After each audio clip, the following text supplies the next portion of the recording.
আসসালামু আলাইকুম ওয়া রাহমাতুল্লাহি ওয়া বারাকাতুহু। ওয়ালাইকুম আসসালাম ওয়া রাহমাতুল্লাহি ওয়া বারাকাতুহু। আশা করি হুজুর আপনি ইনশাআল্লাহ ভালো আছেন। আলহামদুলিল্লাহ, আল্লাহ পাকের ইচ্ছায় শুকরিয়া, ভালো আছি আলহামদুলিল্লাহ। তো আজকে আমি আপনার কাছে কিছু বিষয় প্রশ্ন জানতে চাইছিলাম। জি, অবশ্যই বলতে পারেন। আমার ১ম প্রশ্ন হলো, বর্তমান সময় অনুসারে কওমি মাদ্রাসায় আরকি আমাদের যেই নিসাবগুলো আছে, তো এগুলো পরিবর্তনের ক্ষেত্রে বা এগুলো সংস্কারের ক্ষেত্রে আপনি কি মনে করেন? আপনি বলতে চাচ্ছেন বর্তমান যুগ প্রেক্ষাপট অনুযায়ী হুম, কওমি মাদ্রাসার নিসাব সংস্কারের ব্যাপারে নাকি? জি, এ ব্যাপারে ব্যক্তিগত মতামত অনেকেরই বিভিন্ন রকম থাকতেই পারে, জি, তাই না? তো দেখেন, একটা বিষয় সর্বপ্রথম হলো কওমি মাদ্রাসার সংস্কার, হস্তক্ষেপ করা। সংস্কার বলতে হলো হস্তক্ষেপ করা।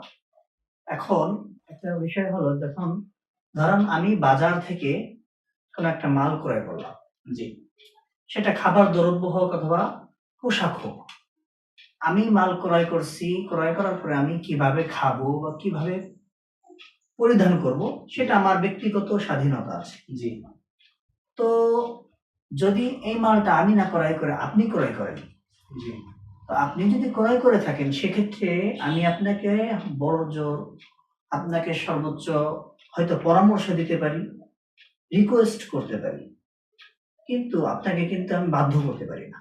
জি, আমি এটাই প্রথমে এজন্য বললাম, কারণ কওমি মাদ্রাসার সংস্কার, কওমি মাদ্রাসা না, এই যে নেসাবটা, এই নেসাবটা না আমি তৈরি করেছি না আপনি করেছেন। জি, অর্থাৎ অবশ্যই। এটার তত্ত্বাবধায়ক আমিও না আপনিও না। অতএব হস্তক্ষেপের এখানে আমরা কি রাখতে পারি না, অধিকার রাখি না। কিন্তু হয়তো আমাদের ব্যক্তিগত মতামত রাখতে পারি যে এটা এমন হলে ভালো হয়।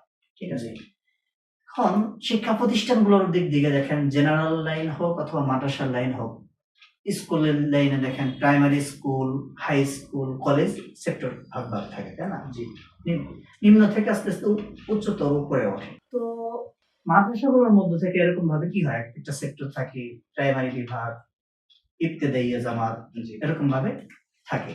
তো স্কুল লাইনের জেনারেল লাইনে যে লেখাপড়াগুলো হয়, এই যে লেখাগুলোর মধ্য থেকে দেখেন একটা সেক্টর থাকে, একটা লেভেল থেকে সেই পর্যন্ত পৌঁছানোর পরে যে ক্লাস 8 এ যখন ছেলে মেয়েরা পরীক্ষা দেয়, পরীক্ষা দেওয়ার পরে যখন তারা 9 এ ওঠে, তারা কিন্তু সিদ্ধান্ত নেয় সে কি বিষয়ে লেখাপড়া করবে। সে ডাক্তার হবে, ইঞ্জিনিয়ার হবে না ব্যবসায়িক হবে, তাই না? ঠিক এই সেক্টর গেলে একটা পর্যায়ে যে সে কি বেছে নিছে। ঠিক তেমনই ভাবে মাদ্রাসার লাইনে যে লেখাপড়াগুলো আমরা যারা করি, তো আমাদের লাইনটা হয়ে গেছে একটা একমুখী। অর্থাৎ যে কওমি মাদ্রাসাতে পড়তেছে বা ভর্তি হচ্ছে সে কি হবে, শুধু আলেমই হচ্ছে, তাই না? কিন্তু দেখেন, আমাদের জন্য আল্লাহ তাআলা দুনিয়া বানিয়েছেন। দুনিয়া আমাদের খেদমত করবে নাকি আমরা দুনিয়ার খেদমত করব? এই দুনিয়া তমাম আমাদের খেদমত দুনিয়া করবে। যত কিছু আছে সবকিছু আমাদের খেদমতের জন্য আল্লাহ তাআলা বানাইছেন, তাই না? যে মরবো, মৃত্যুবরণ করব বলে কিছু করব না, তবে বাঁচলে আমরা খাইবো কি, একটা প্রবাদ বাক্য আছে, অনেক বলে থাকে। তো ঠিক তেমনই ভাবে যে আমাদেরকে কিন্তু খালি, যদি ধরেন আমরা সবাই মাদ্রাসামুখী, সবাই আলেম হলাম, আমাদের ধ্যান খেয়াল মস্তিষ্কটা যদি এমন হয় যে আমরা পরিবারে, আমার ধরেন আমি বিবাহ শাদী করেছি, আমার সন্তান আছে, পাঁচটা ছেলে আছে, আমি ধ্যান খেয়াল করলাম আমার 5টা সন্তানকে আমি কি বানাবো, আলেম বানাবো, এমন ভাবে, হ্যাঁ হাফেজ হবে, এরা আলেম হবে, আর কিছু হবে না। ঠিক এই মস্তিষ্ক, এই ধ্যান খেয়াল আমার না, শুধু আমি, আপনি, প্রতিবেশী সবাইকে তৈরি করলাম বা সবার এমন ধ্যান খেয়াল। এখন ধরেন এই ধ্যান খেয়াল নিয়ে যে সবাই আলেম হবে, সবাই হাফেজ হবে, শুধু এতটুকু সীমাবদ্ধ হয়ে থাকলে, তাহলে দুনিয়ার বাকি যে সেক্টর গুলো আছে, আছে কিনা নাই বলেন? আছে, অবশ্যই অনেক সেক্টর আছে না, জি, যে সেক্টর গুলো আমাদের দুনিয়াতে বাঁচতে গেলে লাগবে, প্রয়োজন আছে। জি। আমরা দেখতেছি মাদ্রাসা কওমি লাইনে লেখাপড়া করে।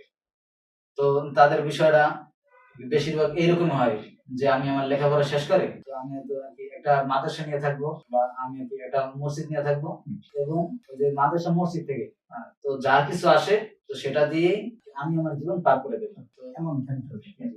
এই বিষয়ে আমার মতামত কি? হ্যাঁ, তো আমি বলবো যে এখানে যদি আমাদেরকে একটু সুযোগ দেওয়া হয়, সুযোগটা কেমন, জেনারেল লাইন গুলোতে যেমন ভাবে একটা সেক্টর ভাগ করা আছে, যে primary school, high school, SSC pass করার পরে কি করবে তারা, বিভিন্ন সেক্টর, কেউ ডাক্তার হচ্ছে, কেউ ইঞ্জিনিয়ার হচ্ছে। আমাদের কওমি মাদ্রাসা থেকে কেউ ডাক্তার হবে না, ইঞ্জিনিয়ার হবে না, এখান থেকে আলেম হবে। কিন্তু এখান থেকে আলেম হওয়ার, ইঞ্জিনিয়ার হওয়ার সেক্টর থাকবে। হুম। এটা একটা পর্যায়ে থাকবে যে প্রাইমারি ক্লাস থাকবে, প্রাইমারি ক্লাস থেকে আবার হাই স্কুল থাকবে। হাই স্কুলে ধরেন এখানে কি কাফিয়া জামাত আছে, কওমি মাদ্রাসা যদি ধরেন কাফিয়া অথবা শহীদ জামাত ধরতে পারেন। এই জামাতগুলো পড়ার পরে স্বাভাবিকভাবে মানুষের, একটা ব্যক্তিগত মানুষের যে ফরজ পরিমাণ এলেম শিক্ষা গ্রহণের স্বাভাবিকভাবে হয়ে যায়।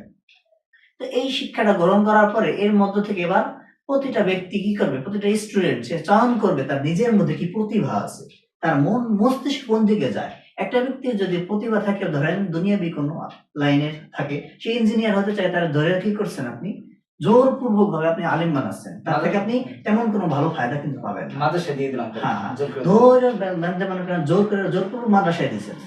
জি। হ্যাঁ, তারপর জন্য আপনার প্রয়োজন হলো যে অভিভাবক যাই হোক খরচ পরিমাণ এলেমটা থেকে পৌঁছানো। সে শেখার পরে তার এবার মস্তিষ্ক থেকে আল্লাহ তাআলা প্রত্যেকটা ব্যক্তির মধ্যে একটা প্রতিভা দিয়েছে, সেই প্রতিভা অনুযায়ী সে কাজ করে। এখন ওই সেক্টর পর্যন্ত লেখাপড়ার পরে কওমি মাদ্রাসায় সে লেখাপড়া করলো, প্রথম প্রাথমিক শিক্ষাটা যখন কি হলো, তার ধর্মীয় শিক্ষা হলো। এরপরে ধর্মীয় শিক্ষার পর থেকে সে প্রাথমিক শিক্ষা মানে ওই শিক্ষা সেক্টরে পৌঁছানোর পরে এরপরে সে ইঞ্জিনিয়ার হলে ইঞ্জিনিয়ার হবে, সে কি ডাক্তার হইতেছে ডাক্তার হবে। সে ওই সেক্টরে যাওয়ার পরে সে যেন বিশ্বের বহির্বিশ্বের যে কোনো বিশ্ববিদ্যালয়ে সে চান্স পায়, এমন একটা সুযোগ করে দেয়। এটা হলো আমার দাবি আর, ঠিক আছে। আমি এটা চাই যে আমার এই সুযোগটা যদি করে দেয় তাহলে কি হবে, আমরা মুসলিম বিশ্ব, মুসলিম জাতি আমরা এগিয়ে যাবো। কিন্তু আমাদের বর্তমান অবস্থা হয়েছে এমন যে জেনারেল লাইন স্কুলের অনেক ছাত্র এখন মাদ্রাসামুখী, কওমি মাদ্রাসায় ভর্তি হচ্ছে, ঠিক আছে। কিন্তু সবাইকে মস্তিষ্ক, সবাই কওমি মাদ্রাসায় পড়বে, সবাই আলেম হবে, কিন্তু অনেকে এই পিতামাতা মস্তিষ্ক তৈরি হয়েছে, কিন্তু পিতামাতা তো আর পড়বে না, পড়বে স্টুডেন্ট, কিন্তু স্টুডেন্টের মস্তিষ্ক অন্য কিছু, তাকে আল্লাহ তাআলা অন্য প্রতিভা দিয়েছে। এজন্য আমি বলবো যে যদি আমাদেরকে এমন সুযোগ সুবিধা করে দেওয়া হয় তাহলে কি হবে, সবাই আমরা মনে করেন যদি একজন আলেম প্রাথমিক পর্যায়ে যার মধ্যে এলেম ঢুকছে, সেই আলেম হওয়ার পরে সে যদি কি করেন, একজন জজ হন, একজন ব্যারিস্টার হন, একজন বিচারক হন, তো তার মধ্যে প্রাথমিক এলেমটা আল্লাহ তাআলার প্রদত্ত এলেম আসছে। সে একটা বিচার করার আগে আল্লাহ তাআলার কথা ভাববে।